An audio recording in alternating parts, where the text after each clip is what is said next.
माय माऊली नमस्कार. 18 पुराणातील एक पुराण श्रीलिंग पुराण अभिवाचन करत आहे. भाग 9. प्रथम श्री गणेशाय नमः, श्री सरस्वत्यै नमः, श्री गुरुभ्यो नमः, श्री कुलस्वामिनी देवताय नमः. अविघ्नमस्तु. ओम नारायणाय नमः, ओम नरोत्तमाय नमः, ओम श्री वेदव्यासाला नमस्कार करून प्रारंभ करूया. अध्याय 41. दक्षाद्वारा सृष्टी निर्मिती. श्रीसूत म्हणाले, पूर्वी ब्रह्मदेवासारखे सृष्टीची निर्मिती केवळ संकल्प सोडणे, दर्शन अथवा स्पर्श मात्राने करीत असत. प्राचेतच दक्षापासून मात्र स्त्री पुरुष संयोगाहून सृष्टी उत्पन्न होऊ लागली. त्या प्राचेतच दक्षाने आपली सृष्टी आता वाढत नाही असे पाहिले, म्हणून त्याने सुती नावाच्या त्याच्या पत्नीशी मैथून करून काही पुत्रांना जन्म दिला. हे पुत्र हैव या नावाने ओळखले जातात. त्यांना दक्षाने निरनिराळ्या दिशांना जाऊन सृष्टी निर्माण करायला सांगितले. त्याप्रमाणे हैरश्व चारही दिशांना निघून गेले, परंतु सागराकडे वाहत गेलेल्या नद्यांप्रमाणे ते आजपर्यंत परत आलेले नाही. त्यामुळे दक्षाने पुन्हा सुतीच्या पोटी अनेक शवल नावाच्या पुत्रांना जन्म दिला. नारदाने त्यांना विशेष सृष्टी निर्माण करण्याकरिता चारही दिशांना पाठवले, परंतु हे शवल देखील त्यांचे मोठे भाऊ हैरश्व यांच्याप्रमाणेच बेपत्ता झाले.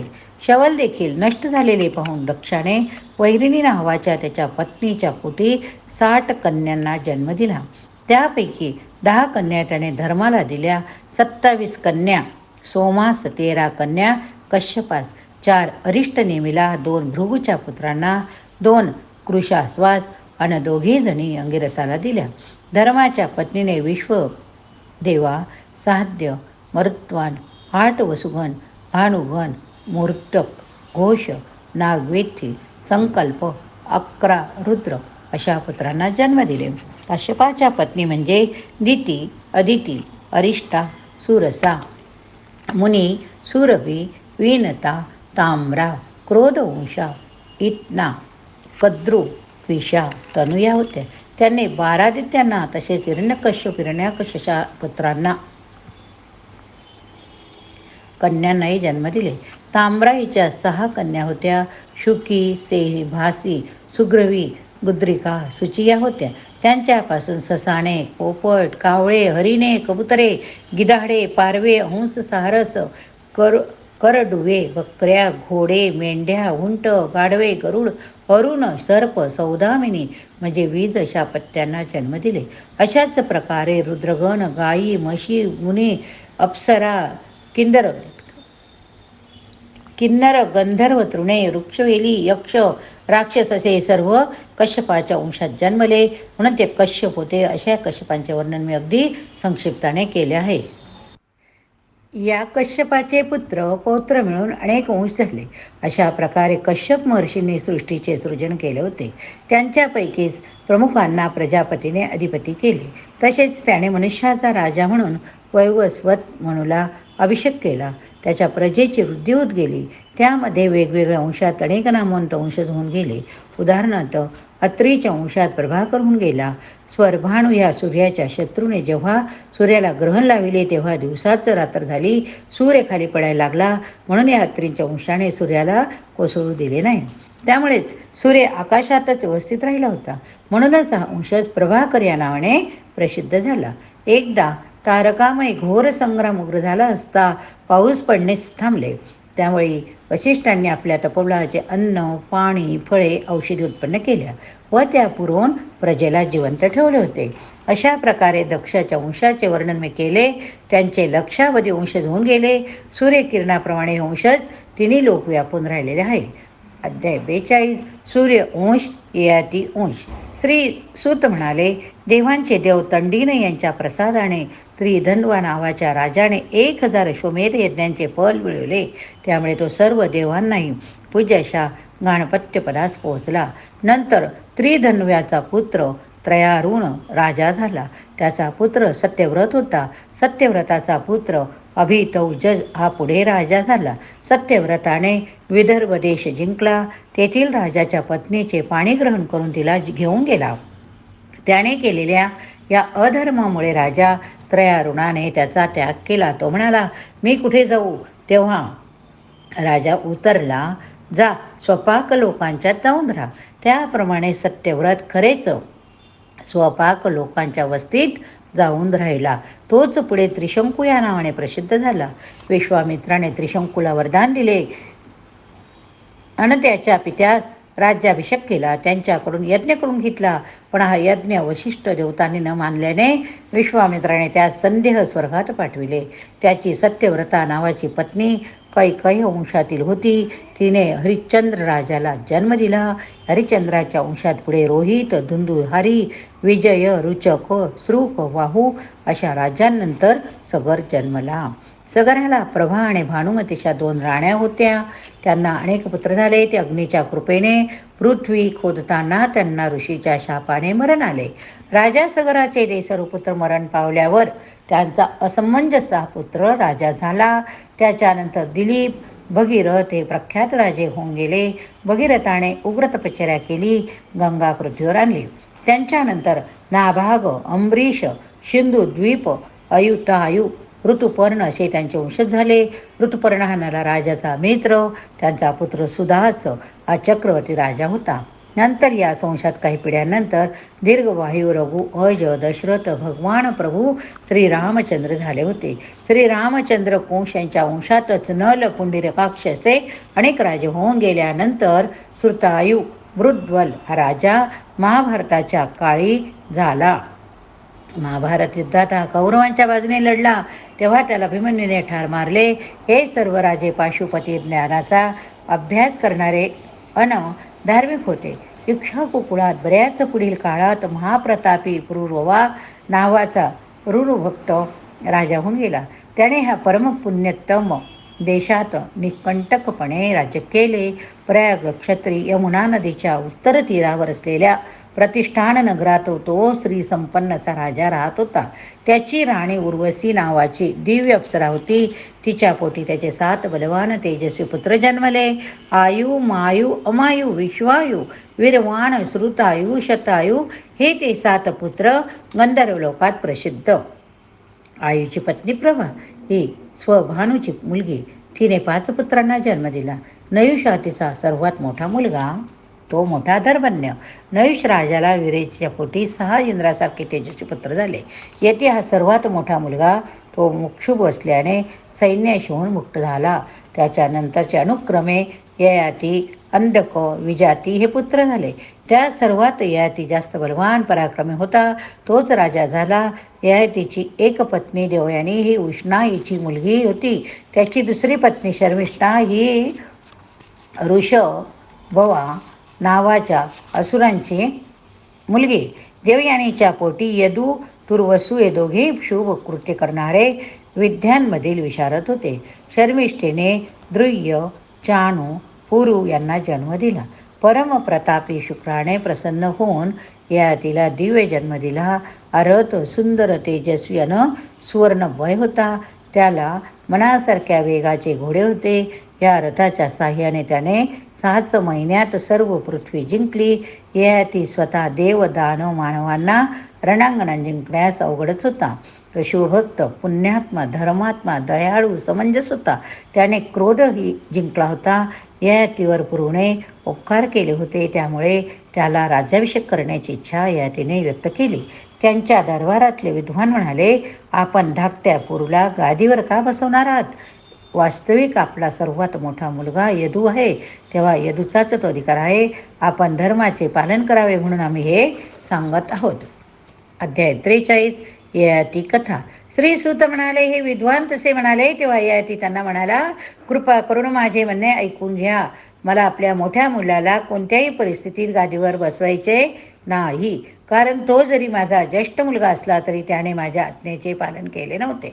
पित्याच्या विरोधी बुद्धी असणारा पुत्र सत्पुरुषांच्या मते कधीच पुत्र मानला जात नाही. माता पित्यांची आज्ञा पूर्णपणे पाळणाराच पुत्र प्रशंसनीय होय असे विद्वान म्हणतात. यदूने जशी माझी आज्ञा मोडली त्याचप्रमाणे तुर्वसू, द्रुह्य, चाणू ह्या माझ्या पुत्रांनी माझी अवज्ञा करून माझा अवमान केला होता. केवळ सर्वात धाकट्या पुरूनेच माझ्या आज्ञेचे पालन केले. माझ्या विशेष मान ठेवला. त्यानेच माझे म्हातारपण स्वतःकडे घ्यायला तयारी दर्शवली. त्याने माझे म्हातारपण घेतले.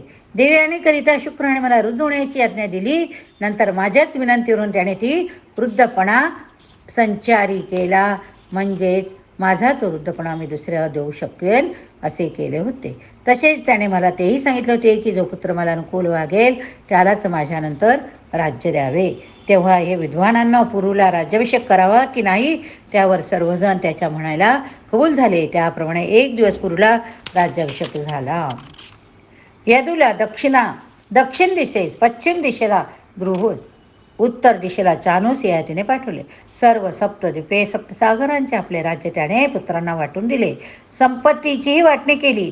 अत्यंत आनंदाने ययातीने आपल्या पुत्रांना उपदेश केला. तो राण्यांचं वनात निघून गेला. तेथे तपश्चर्या करून तो स्वर्गास गेला. ययाती म्हणाला होता, आपल्या शरीरातून कासवाप्रमाणे गती असलेल्या कामनांना जो हटितो तोच माणूस श्रीमान होय. मानवाने कोट्यावधी कर्म केले तरी कामनांची पूर्ती न होता त्यांची वाढच होते. तेव्हा त्यागामुळेच त्या क्षमतात या पृथ्वीवर तांदूळ, जव, सोने, पशु, स्त्रिया वगैरे गोष्टी आहेत की त्यांना पर्याय नाही.